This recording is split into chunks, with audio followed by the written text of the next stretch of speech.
What's happening, crypto fam? Happy Tuesday. Good morning and welcome back to Love for Crypto. I'm Scott. It's a pleasure to have you here. I appreciate you taking time out to consume the content, so thank you. I'm a bit blue. One of my lights have gone out. Let me sort it out. Where's my cursor? Don't want to be that blue. That's better. That's better. So, why businesses should prepare for decentralization? Are they already doing it? Big corporation becoming decentralized by buying the competitor. Can't beat them, buy them. It's what it looks like. So we're gonna have a little look at something extremely interesting. Two companies that basically own the flaming world. They basically own a little piece of every single pie you can possibly imagine. And I just want you to imagine a piece of a pie right now, any pie, the automotive industry, medical, pharmaceutical, oil, entertainment. They own a piece of every pie, man. Every pie. So we're gonna skim through this. It's a bit late in the morning. I've got things to do and I'm hoping to go live today. So let's get through it. This is going to be interesting. So why business leaders should prepare for the shift to decentralization. I'm leave this link in the description for all to read. Going on about the pandemic, working from home, basically forcing decentralization onto some businesses. And then it talks about decentralization allowing for democratization of the world's most valuable resource. Think about that a minute. Decentralization is allowing for democratization of the world's most valuable resources. But hang on, don't we already live in a democracy, Scott? I thought we did, mate. I guess we fucking don't, do we? Hey, I guess we fucking don't. If we needed decentralization to democratize the world's most valuable resources, and I don't know what you're thinking about in your head right now about valuable resources, but it's not fucking oil. It's water and food. Water and fucking food. Shelter. This shit. That's valuable resources, not fucking oil to get your car 200 miles down the road. It's crazy. I mean, is it not already democratized? No, it's privatized to death. Agriculture, energy, currency, logistics. Realize currency's privatized. The Bank of England's a private company, man. Private company. In fact, fuck this. They're going up there. Oh, I didn't even think of having a ganders at this, you know.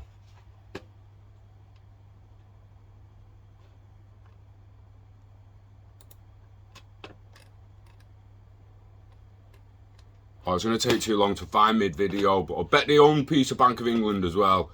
Who owns the Bank of England? Search it and let me know in the comments if it's the same people. Try to, I've brought it in here. He owns the Bank of England. He owns the Bank of England. I don't really know, but I know he owns a little piece. Everything else, it's Vanguard and BlackRock, and I've lost my blue. I've gone blue again. Come on, Scott. Professionalism, man. Jesus wept.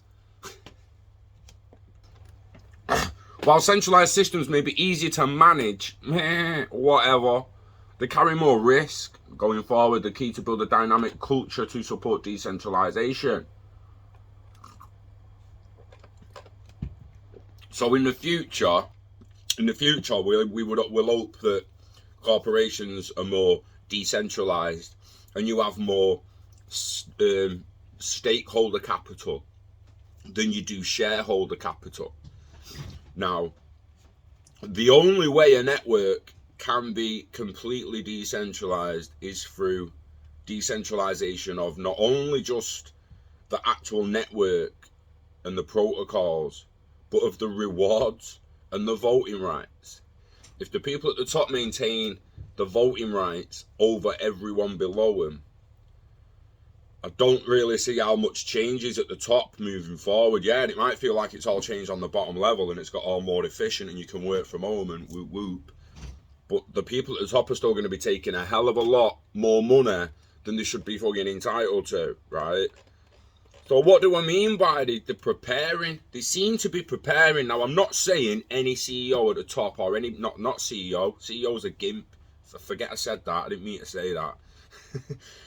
The people at the top are the board members. They're the people with the most voting rights. It could be the CEO of most companies, but most companies it also probably isn't. They're being told what to do. They've still got a boss. They was hired by someone else. They will fight decentralization as long as they possibly can. I truly believe that.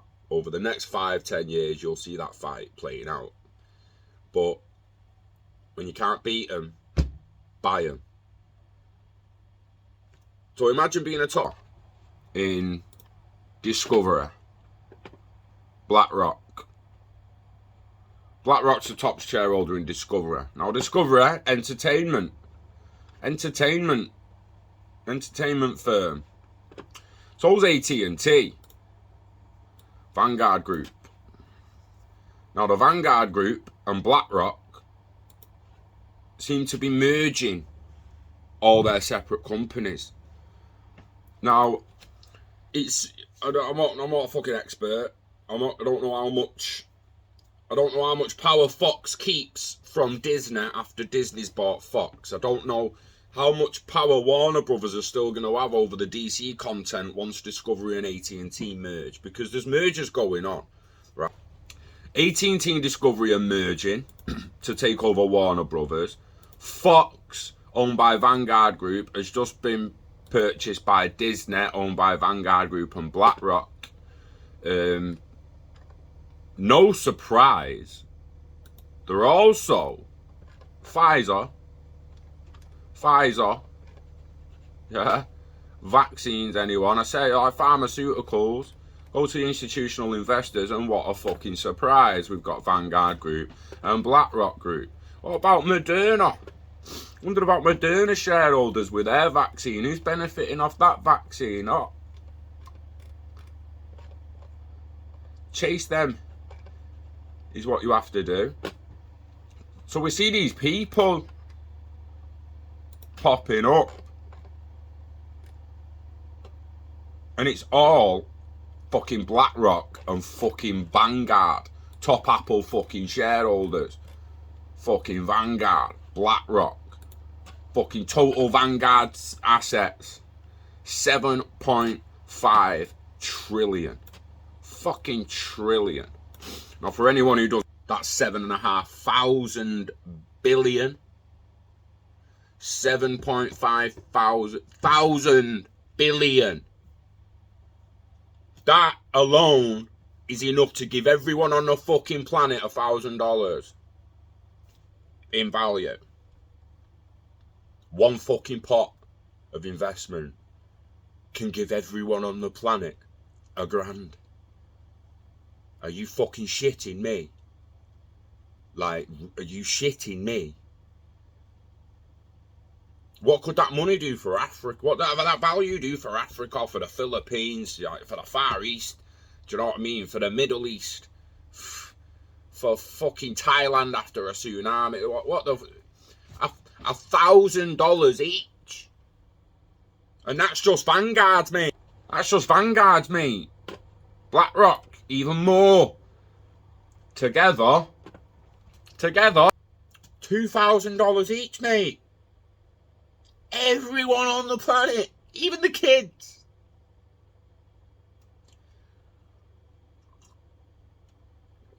With 2 pots of fucking value.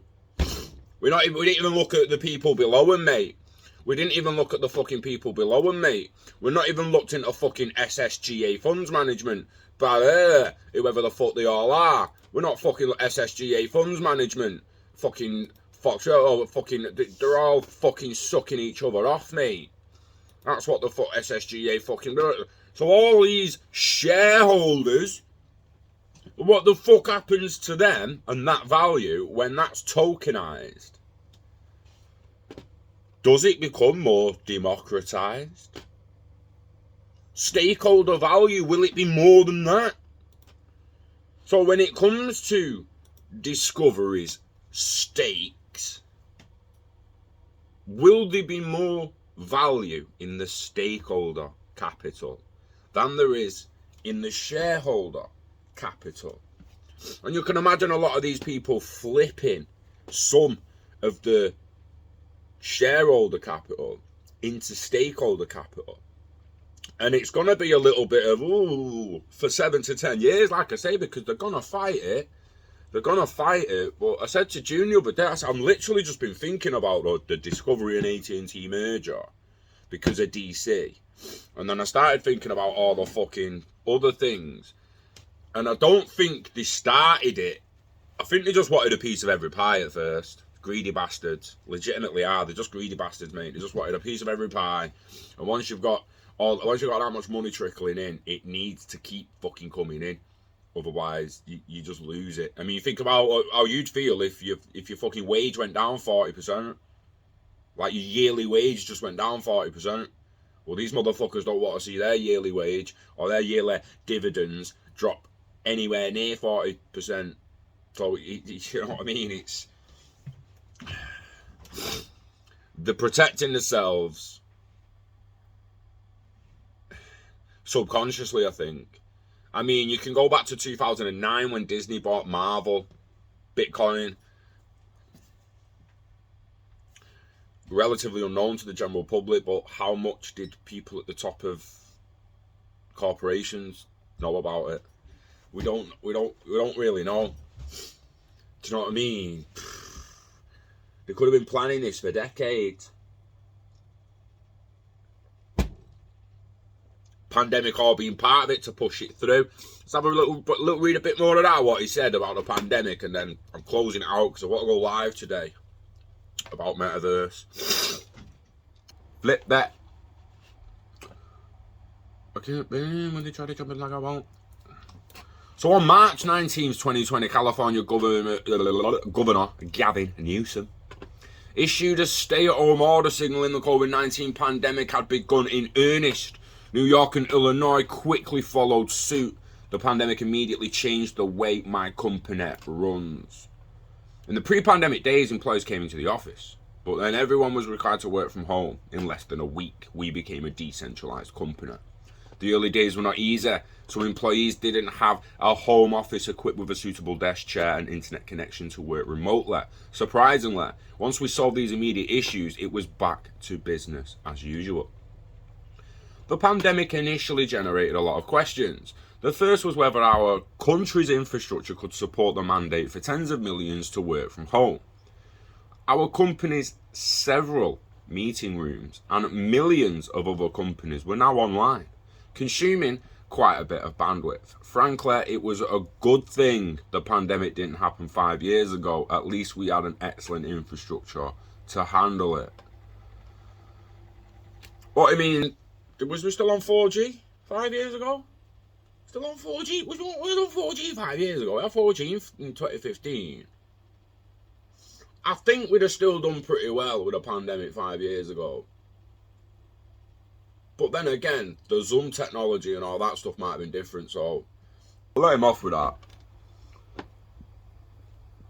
So the second more important question was whether our culture could handle remote working. Fortunately, our company's culture was well prepared to decentralize, as it had been built upon helping each other, communicating constructively, leading at all levels, and supporting employees to be independent thinkers and participate in making decisions.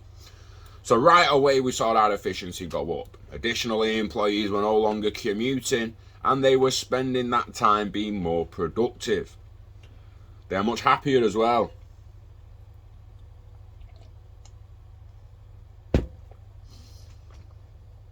Let's find out what resources he was on about, eh? Since the dawn of civilization, societies have dealt with centralization's benefits and disadvantages. Short-term centralization helps to get started to do things faster, yet long-term decentralization is key to scale and stability. While there have been swings back and forth, The overall trend has been continually moving towards decentralization. What may be hard to imagine is that the world has arguably made more progress towards decentralization in this decade than it has in the last 10,000 years. What a load of bullshit that is, but we'll get to that in a sec. Pythagoras, fucking 2,500 years ago, whatever it was, 2,050 years ago, he had a decentralized, happy, free, social society. So don't give me this 10,000 year bullshit. Get fucked. The pandemic has already given us a jump start. And there you go, agriculture, energy, currency, logistics. Agriculture, energy. I mean, it should be fucking water, agriculture, food, energy. Water and food, mate. Water and food. And how much fucking water and fucking clean water and food? Because all these fuckers buy fucking piss. BlackRock owns 1.11 billion shares of Apple. Motherfuckers.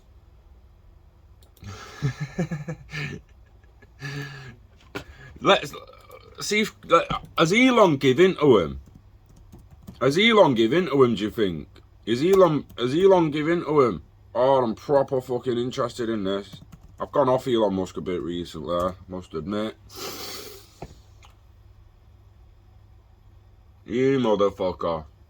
They fucking own everything, mate. I don't understand that's going to be a little... That's probably not very clear there, but that says fucking BlackRock, mate. Fuck's sake. So, yeah. Two companies there, Vanguard and BlackRock, that own a piece of every single fucking pie you can imagine. Now it's had me thinking, well, what happens to them pies when they go decentralised? How big's their piece of the pie then? What happens to the shares when they're tokenised? There's a lot that's going to happen in the next 10 years, and a lot's going to happen in the next 10 years.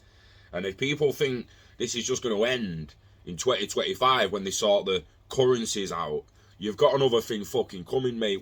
I've always said in the last few years, currencies are first. They need to fucking sort the currency out because everything runs through a transaction of value. It's always, whether there's a currency involved or not, it's a transaction of value that governs every single fucking thing you can imagine, you can think about. You can't go do anything or anywhere meaningless in a capitalist society if you ain't got a pot to piss in. Yeah? And you know, back in the day, we got a little story now. I'm going to end on this little story. Back in the day,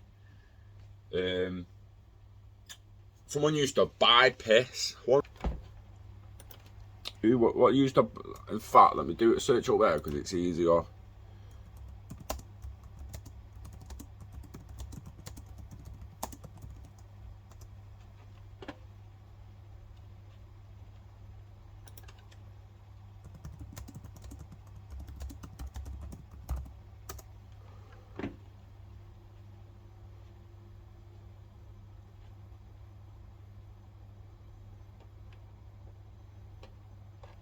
Can't seem to fucking find it now.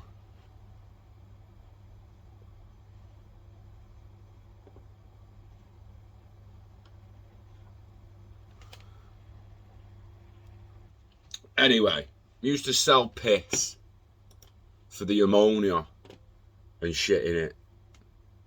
Like, if you had nothing to sell, if you couldn't craft, you weren't a blacksmith, you couldn't shine shoes, you couldn't do fucking anything in the town hall square. If you literally fucking couldn't do shit, you was a peasant who just fucking skillless peasant. You sold your piss to doctors and shit for the ammonia, or scientists, shit like that. So you pissed in a pot and took it to the fucking scientist to sell it to him. But some people didn't have a pot to piss in. They was that poor They didn't have a pot to piss in to go and sell the piss.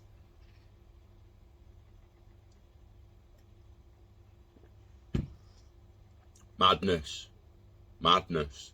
And on that note, make sure you've got a pot that you're looking after. And look after the pot till the pot looks after you. Yeah? You know the dance. Invest in yourself, invest in net of value, live long and hodl it all. Get it staked, get it baked. Yeah, wishing health and happiness to you and yours. We love crypto, we love decentralization, and we love you. Let's get a proper global democracy, baby. 2030. Let's have it.